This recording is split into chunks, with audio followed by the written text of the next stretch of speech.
খুব করছে তাই নাকি? তাকে তাড়া করছে। সকাল মোল্লাকে ঝাঁটা জুতো নিয়ে দৌড়চ্ছে, আছে ভিডিও। হ্যাঁ ঝাঁটা জুতো নিয়ে তাড়াচ্ছে, তাই নাকি? যাক, নতুন খবর।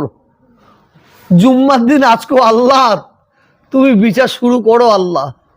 ভাঙড়ের মানুষ, ক্যানিং মানুষ, বাংলার মানুষ দেখবে আল্লাহ, তুমি বিচার শুরু করো আল্লাহ। এই দোয়া চেয়েছি, এই দোয়া চেয়েছি। ও ছোট হুজুরকে বলে অমিত শাহ বলেছে, আশেকে রসুল যে ছোট হুজুর পীর রহমাতুল্লাহ আলাইহি ইন্তেকালের সময় কলমায় লা ইলাহা ইল্লাল্লাহ মুহাম্মাদুর রাসূলুল্লাহ কলমা পড়তে পড়তে দুনিয়া থেকে বিদায় নিলেন, বিদায় নিলেন। তাকে কম বক্তা বলেছে অমিত শাহ।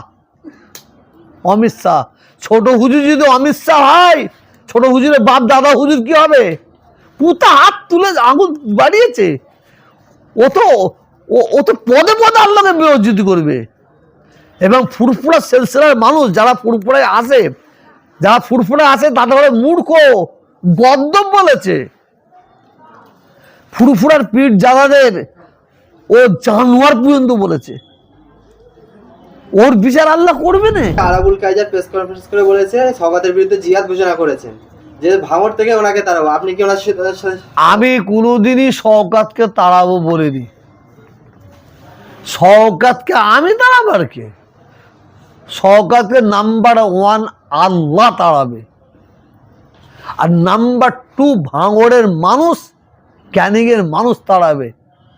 আমি দৌড় কাটাবো বলেছি, দৌড়ে দৌড়ে হাঁপে যাবে, আমি এই কথা বলেছি। আমি এখনো বলছি, ভাঙড়ের মানুষ, ক্যানিংয়ের মানুষ ওকে ক্ষমা করবে না। শওকাত মোল্লাকে মানুষ ভোট দেবে না। শওকাত মোল্লাকে সরিয়ে দিক, অন্য কাউকে দিক, ভাঙড়ের মানুষ, ক্যানিংয়ের মানুষ বিচার করবে, ভাববে, ভাববে। কিন্তু শওকাতকে দিলে ভাববে না, এটা বলতে পারি। কিন্তু এখন মোল্লাকে আমরা ভাঙড় চাই না, অন্য প্রার্থী দিন, তাহলে আমরা জিতিয়ে দেবো। এবার আপনি বলছেন ক্যানিংয়ের মানুষরা শওকাত মোল্লাকে বিরুদ্ধে বলছে, তো এটা বাস্তব কথা। তো ও এখন কিছু লোককে পয়সা দেবে, ইমাম সাজাবে, মুয়াজ্জিন সাজাবে, সাজিয়ে বলবে না আমরা শওকাত মোল্লাকে চাই, আমরা শওকাত মোল্লাকে চাই, এই করবে। ওর তো কাজই হচ্ছে এইটা। আল্লাহ ওকে ক্ষমা করবে না ভাই। আমি নগণ্য একটা আল্লাহর গোলাম হয়ে বলছি, আল্লাহ ওকে ক্ষমা করবে না, আল্লাহ ওকে ক্ষমা করবে না, আল্লাহ ওকে ক্ষমা করবে না। ওকে নয়, বাংলার পশ্চিমবঙ্গের যেসব এমএলএরা মুসলমানদের প্রতি অত্যাচার করেছে, মুসলমানদের কাঁদিয়েছে, মিথ্যা কেস দিয়ে কাঁদিয়েছে, আল্লাহ তাদেরও ক্ষমা করবে না। এখনো সময় আছে। মমতা ব্যানার্জিকে বলবো, অনুরোধ করব, এই যারা তৃণমূলের কলঙ্ক, যারা মমতা ব্যানার্জিকে ব্ল্যাকমেল করছে, তাদের ঘরে এখনো পরিবর্তন করার সময় আছে বলে মনে করি। কেন আমি মমতা ব্যানার্জি উন্নয়ন, আমি মমতা ব্যানার্জিকে সাপোর্ট করি ভাই। আমাকে আপনি চামচা বলুন, যাই বলুন, আমাকে চামচা বলুন, মাল পেয়েছি বলুন, যা পারে যে বলুক, মমতা ব্যানার্জির উন্নয়নকে আমি সমর্থন করি, আমি সমর্থন করি। ওই আমাদের একজন দালাল আছে, দালাল কিছুদিন আগে মমতার গোষ্ঠী টুষ্টি করেছে, দলের গোষ্ঠী টুষ্টি করেছে, আবার ওই পিসাব করে দিচ্ছে, আর ওই যে পিসাব খাচ্ছে, ওই থুতু ফেলছে, ওই থুতু খাচ্ছে। সে বেটা তহা সিদ্দিকি নেই, নাইকে নাই বলবো, অন্যায়কে অন্যায় বলবো। বাংলার মমতা ব্যানার্জির উন্নয়নকে উন্নয়ন বলে স্বীকার করতে বাধ্য আমি। ভাঙড় ক্যানিংয়ে প্রচুর ফুরফুরা সিলসিলার মানুষ রয়েছে, তাদের উদ্দেশ্যে কি বলবো? প্রত্যেকটা মানুষকে বলবো, আপনারা ভোট দেবেন উন্নয়নের পক্ষে। শুধু ভাঙড় ক্যানিংয়ের নয়, বাংলার মানুষকে বলবো উন্নয়নের পক্ষে ভোট দেবেন। আপনার এলাকার যেসব এমএলএরা ভালো কাজ করেছে, উন্নয়ন করেছে, মুসলমানদের প্রতি অত্যাচার করেনি, মানুষের প্রতি অত্যাচার করে জুলুম করেনি, তাদের ভোট দেবেন। আর উন্নয়ন করে না, পদে পদে মুসলমানদের হেনস্থা করেছে, ঠকিয়েছে, মিথ্যা কেস দিয়েছে, তাদের বিরুদ্ধে রুখে দাঁড়াবার জন্য বলবো। শওকাত মোল্লার জন্য যদি জিজ্ঞেস করেন, শওকত মোল্লার কথাটা আমি বলতে হবে না, ভাঙের ক্যানিংয়ের মানুষ, ওরা একদম কোমরে বেঁধে নিয়েছে।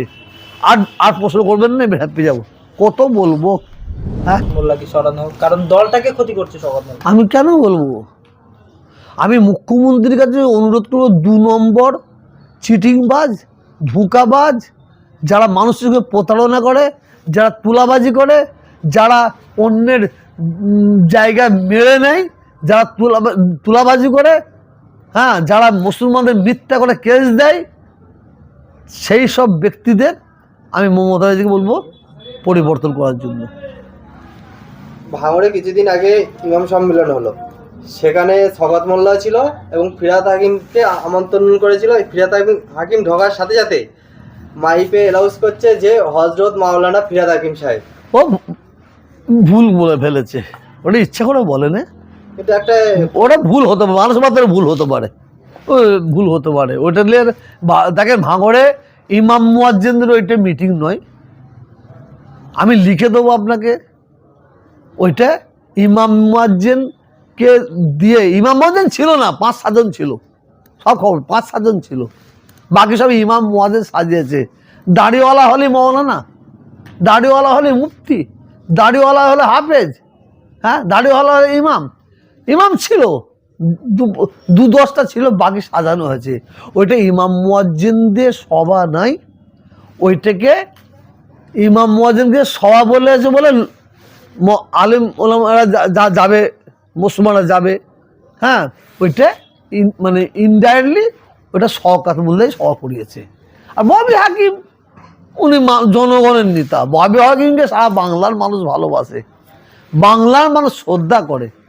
আজকে যা বাংলার মানুষ শ্রদ্ধা করে বলে, আর বিশেষ করে বাংলার মুসলমানরা শ্রদ্ধা করে বলে, দেখছেন না, ববি হাকিমের পিছিয়ে লেগেছে, ববি হাকিম সাহেবের পিছিয়ে লেগেছে। কবে ওনাকে সরিয়ে দেবে, কবে ওনাকে সরাবে, এই ধান্দা করছে, শুধু এই ধান্দা করছে। ববি হাকিম যদি মুসলমান না হতো তাহলে ওর পিছিয়ে কেউ লাগতো নি, ওনার পিছিয়ে কেউ লাগতো নি। কত বলেন না, ববি হাকিম মেয়র হয়ে গেছে, এদের তৃণমূলের দলের কিছু নেতার ওদের মাথা কাজ করে নেই, বিজেপি মার্কা নেতা কিছু আছে, ওরা বিজেপি মার্কা, ওদের মাথা কাজ করে নেই। কীভাবে ববি হাকিমকে ছাড়াই করব, কীভাবে সরিয়ে দেবো। কিন্তু ববি হাকিম হচ্ছে বাংলার মানুষের আইকন, বিশেষ করে বাংলার মুসলমানদের আইকন বলে আমি মনে করি। আপনি শওকত মোল্লার বিরুদ্ধে অনেক অভিযোগ করেন, কিন্তু ববি হাকিম তো ভাঙড়ে গিয়ে বলেছে যে শওকত মোল্লা আমার ছোট ভাই, ভাঙড়ে ভালো কাজ করছে। একটা জিনিস শোনেন, কেউ কাউকে সামনে যে বলতে পারে এ হারামজাদা, এই শয়তান বলতে পারে? বুঝতে পারছেন না? দলের মানুষ, দলের তো একটা প্রোটোকল আছে, তাই না? আমি ববি হাকিম সম্পর্কে আমি বক্তব্য রাখবো না, কারণ ববি হাকিমকে আমি চিনি। ববি হাকিমকে অনেক জ্বালা যন্ত্রণার মধ্যে রাখা হবে 2026-এর ভোটের আগে। ববি হাকিমের একটাই অপরাধ, ববি হাকিম হচ্ছে একটা মুসলিম লিডার। মজার জিনিস, মুসলিম লিডার হতে পারে, ববি হাকিমকে হিন্দু মুসলমান কতটা শ্রদ্ধা করে, কতটা ভালোবাসে, আমি চামড়ার চোখে দেখেছি। ববি হাকিম সাহেব হচ্ছে বাংলার মানুষের লিডার।